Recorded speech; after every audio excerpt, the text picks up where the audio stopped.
Story 1, yes, extremely. The reason? Simply because I can't comprehend it. I can't comprehend how there could simply be nothing afterwards. How everything I am, everything I feel and think of, all my wishes, dreams, and thoughts could just be gone forever. The nothing for eternity part is something I cannot comprehend, and I fear, because it means I will be truly gone.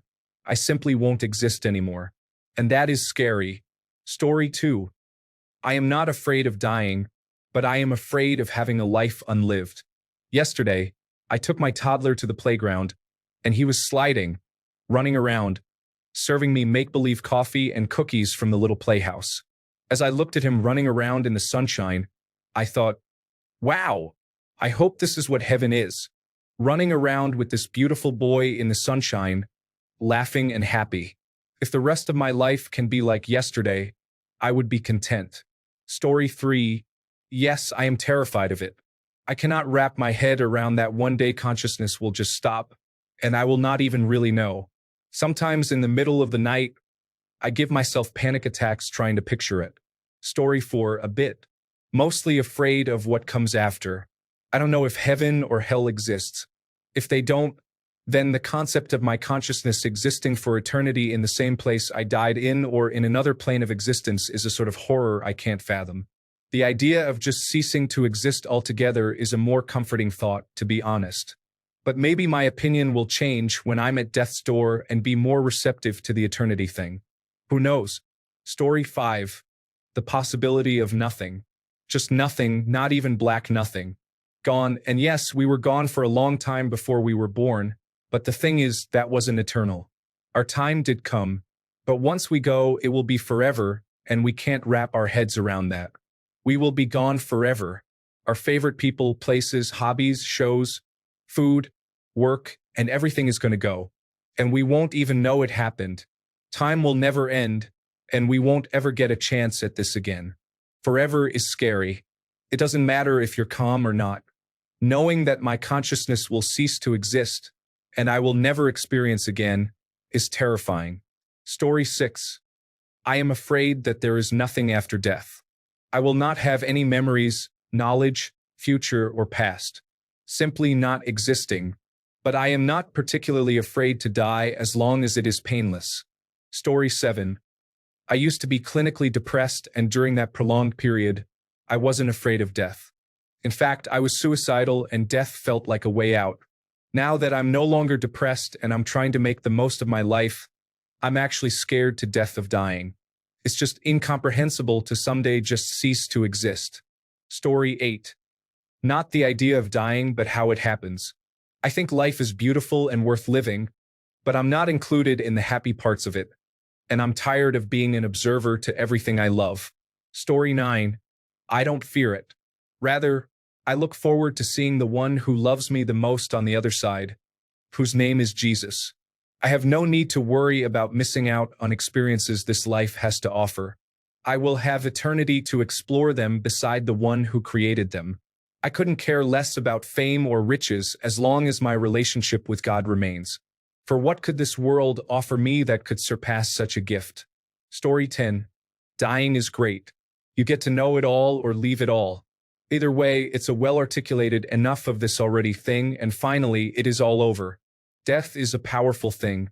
It's the thing that keeps everything alive. You and I keep doing the things we do because we have to do them so we don't die. Otherwise, lunch would be an option.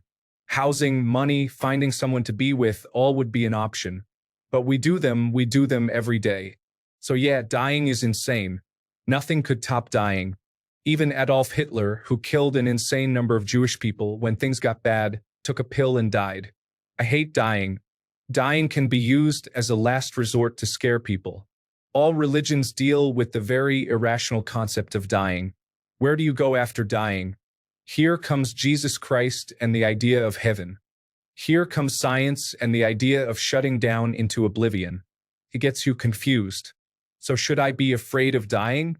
I don't know, but I'm definitely not killing anyone for it to justify my point of view. Story 11. No, I have made my peace that I will die, as many people commented similarly, but I am afraid of everything I will miss. To have a life so full one moment, and then become nothing. Although the relief that comes from the weight of responsibility being removed would be enormous, nothing will compare to the loss I will feel not seeing the ones I hold dear. So yes, I am afraid of death. For the people I lose by dying is a greater loss than death itself. Story 12. Just the uncertainty of what actually happens. If you simply enter the state of non-existence, then fine, but when you've grown up hearing about heaven, hell, grave punishment, and all that stuff, it makes you wonder, because if it turns out to be true, I'm screwed. Story 13. My mother died when I was 5 years old. I was terrified of dying my entire life until I was in my 50s and my dad got sick. We eventually brought him home for hospice. I was there when he passed. It was an intensely emotional experience and in some ways sublimely beautiful. It changed my whole perspective on death and dying. I realized it's a part of life that none of us can escape. I also saw it more as a transition than an end. I can't fully articulate the experience because it was as much a feeling as an observation. Now I'm a little older and I have to start thinking about my own mortality. Making plans so I don't have to burden my family and stuff like that. I don't want to obsess over it. But the older I get, the more inevitable it seems, and now I am a little afraid again. Hopefully, when it happens, I will be at peace and cradled by the arms of heaven. Story 14. I'll be greeting death like an old friend. I just don't want to suffer in my final moments, nor do I want my loved ones to see me suffer for my final breath. Story 15. I'm not really afraid of being dead. I'm worried about it being painful physically for me and emotionally for my family. I'm also afraid my husband will make it a tacky affair. He has no ability to plan. Story 16. Not really, no. My life kind of sucks a lot of the time. I hate living with Tourette's, obsessive-compulsive disorder, anxiety, and depression. I just hope that when I die, my organs will save lives. If I die saving people, I'll die happy. Story 17. I have a hard time imagining myself not existing. Imagining going through life accumulating experiences just to lose it all at the end bothers me a lot. I know it makes no sense. It doesn't stop my brain from having an anxiety attack whenever it goes down that rabbit hole. It mostly happens at night in bed in the silence before sleep if I'm not tired enough to just log off immediately. Sometimes I even envy the religious folk since I never believed in any of it. Story 18. Being dead? No. I was dead for almost 14 billion years before being born. A painful death? Yes, that scares me. Dying without anyone finding me and my pets suffering because of it? Terrifying. Story 19. No, not really. It may be painful, it may be terrible, but then it will be over, and I will get to experience the mystery that has plagued humanity for as long as we could ask ourselves, what comes next? I'm not religious, but heaven would be nice, I think. It's just not probable. Story 20. The thought of death often plagued many of my high school nights, but as it was on my mind often, I had put so much thought into it that I now no longer fear it, but am more focused on what kind of legacy I will leave behind for my future children and the people around me. I suppose instead of focusing on the bad aspects of death, I started to focus on the good. Like I wouldn't have to work or eat or do anything forever, and no one would bother me for it. Don't get me wrong. I am a huge foodie and love trying new foods and doing things, but I think the cons outweigh the pros for a majority of people, myself included. I don't want to die, but I think there are worse things that could happen. Story 21. Not wanting to cease to exist creates a lot of fear, so much that ancient people tried to deny it with fairy tales like heaven and hell or reincarnation. People cling to those even now. Story 22. Being afraid of death means being afraid of nothing. The permanent cessation of consciousness. It sounds nice to me. How I get there is what I'm worried about. Story 23. Never really been afraid as such, but definitely more on my mind lately. My dad passed away 9 days after his 62nd birthday while on a trip. Today is my 62nd birthday, and I am halfway through a month-long trip in Japan. It's kind of freaking me out that in 10 days I will be older than my dad ever was. Story 24. The clinical depression part of me says no, up until the anxiety part throws out a random panic attack, and all of a sudden, I'm afraid of having a heart attack and dying. Story 25. I cannot lose my things. Nobody is going to take care of or love my things the right way. I do not want them to go to waste or to the wrong person. Only I am the right person. I do not want anyone to look at or touch my stuff. It is mine, mine, mine. Story 26. I'm not scared of it or how it will happen. I'm more scared of the never existing again part of it.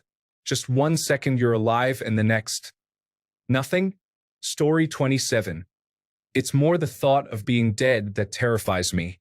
I think anyone who says they do not fear death, or at least the thought of being dead, is full of it unless they are in poor health and just ready to end the suffering. Story 28. Nah. Been around it too much to be afraid of it much anymore. I am a monitor technician, so I watch a patient's heart rhythm. The fear that I once had when someone's heart stops, in a way that is expected, has been replaced with sadness, relief, and honor. Sadness for the loss the world just experienced. Relief because their journey through the physical world has ended and they are no longer in pain. And honor because I got to be there for them, even if it is just through a screen. Story 29. Being dead is comforting to me. Knowing this is an inevitable ending, but the fact that how it happens is out of my control is very scary.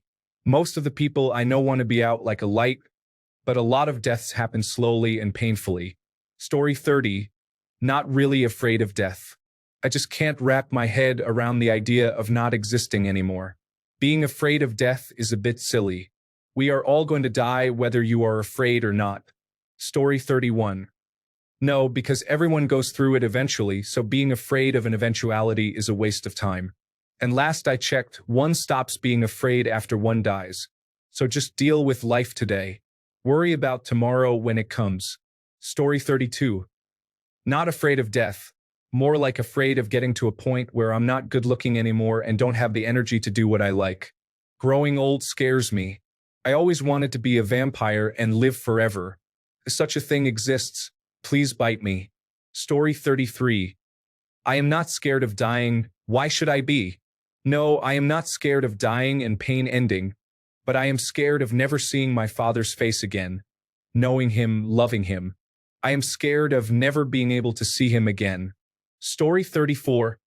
I'm not comfortable with it. I suppose that's how it's meant to be. We humans are designed to live and flourish. The idea of death, despite it happening to everyone that's ever lived before, seems so foreign. I find my peace in what happened on Calvary. Luke chapter 23, verse 43. And Jesus said to him, Assuredly, I say to you, today you will be with me in paradise. Story 35. I don't. Simply because I intend to live a long and fruitful life, and when I'm old enough, I'll be ready to go on my own terms. I never saw the sense in fearing what you can't control. Sure, it may be frightening to think that all of what you are won't exist one day, but personally, I always try to focus on things I can change and the people I enjoy being around. I believe that if you spend your life doing the things you enjoy and accomplish all that you want to accomplish, then when you're old and your time is done, death might not be so bad. Although I will say I hope I have a peaceful death. My grandmother passed in her sleep surrounded by the people she loved, and that's the way I want to go too. Story 36. I do not, simply because I intend to live a long and fruitful life. When I accomplish all I want to accomplish, then when I get old, death might not be so bad. I mean, living forever, being immortal, sounds like torture if you think about it longer than 5 minutes. There is no life without death. Everything has to end eventually. My grandmother passed away peacefully in her sleep, surrounded by the people she loved, and I want to go the same way. Story 37. I do not fear death. I fear the dying process. Our government, doctors, psychiatric ward medications, religious political leadership are violating our right to control and choose where, when, how, and why we die. They force us to live with unrelenting sickness, pain, weakness, cancer, chemotherapy, humiliation, torture, burns, amputations, helplessness, joblessness, poverty, nursing homes, group homes, psychiatric ward medications, jail, blindness, quadriplegia, paraplegia, Alzheimer's, Parkinson's, amyotrophic lateral sclerosis, motor neuron disease, forced sleep deprivation, forced gynecological exams, and more. They are now forcing people to live in agony by refusing to provide them with pain relief due to others stealing to buy drugs. Story 38. Not really. I know this is an unpopular opinion on Reddit, but I've made my own peace with religion. I'm not a super religious person, and I certainly won't preach to anyone, nor will I get into anything specific, but it's helped me come to terms with my prior fears about death. It's comforting to have this feeling in the back of my mind that, yeah, maybe something greater does await when I die. If I'm right, cool. I'll get to chill in an afterlife. If I'm wrong, oh well, I guess. Regardless, I'll die when it happens, same as everyone else. I just hope that I've lived a good enough life that I'm happy in the end, because no matter what you believe, all we can do is live our best lives and wonder what happens afterwards. Story 39. No, I have personally lost consciousness 2 or 3 times.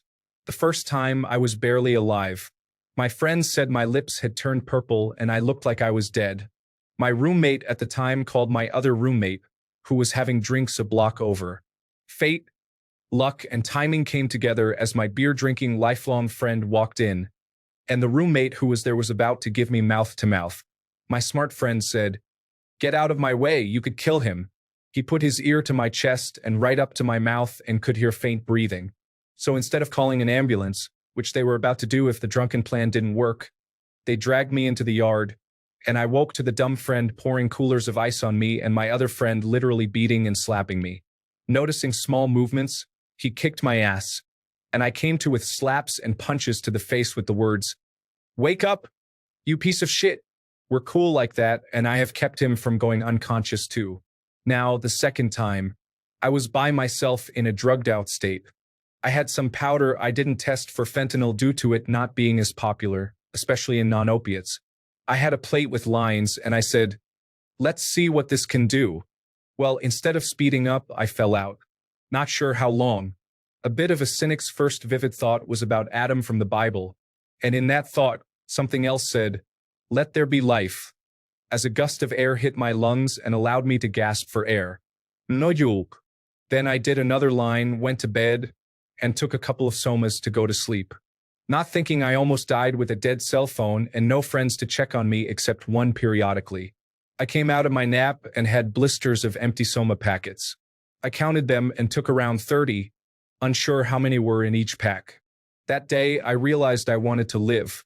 I got halfway sober and called one of my friends since grade school who had a PhD in psychiatry. She dealt with kids, but I knew she knew the mind. Her words were, "Get up and dust yourself off." She told me about her job and reminded me this isn't over until something bigger decides it's to. Last time speaking to her years ago, I was a dying junkie. I am calling her this week for advice on school, moving, and jobs. I get tears just thinking about these things. Especially her. She is happily married to a great guy. I used to split my gigs with him when they moved to a town I knew well, and he wrote and sang songs like me. He was tall like me, clean-cut like me. She got the right one for sure. His music didn't cut it, not my style. I appreciate anyone with the courage to get up there and sing their work to strangers. Anyways, I am calling her and looking forward to it. She wanted to call me a few months back. Her sister messaged and said, "My younger sister wants your number. Afraid of death? Absolutely not. I am more afraid of leaving a legacy where folks say he was an alright guy. More afraid of being some junkie who died somewhere. Those that have no clue about the disease are still driven by racist propaganda foolishness. The smartest folks in the world agree that addiction is a disease and should be treated. Our society and laws make non-thinkers psychologically believe otherwise. Money. Hell, the college professor Timothy Leary was America's #1 most wanted during Nixon's years. Want a good book? Read Tim Leary's autobiography. He lived through the 60s revolution. He was kidnapped by the Black Panthers, which probably helped, though it sucked at the time. Nixon never got him, the swine. He also met Albert Hoffman before his death. Hoffman remembered turning down Leary's order for LSD that was big enough to dose a decent-sized town. This was done while Leary was still teaching. Sorry so long and druggy, I got sidetracked. But yeah, I suffer from real depression, and when it hits, it's hard, but tomorrow's another day if we make it through this one. Peace, and sorry for typos on a terrible keyboard cell and length. Peace.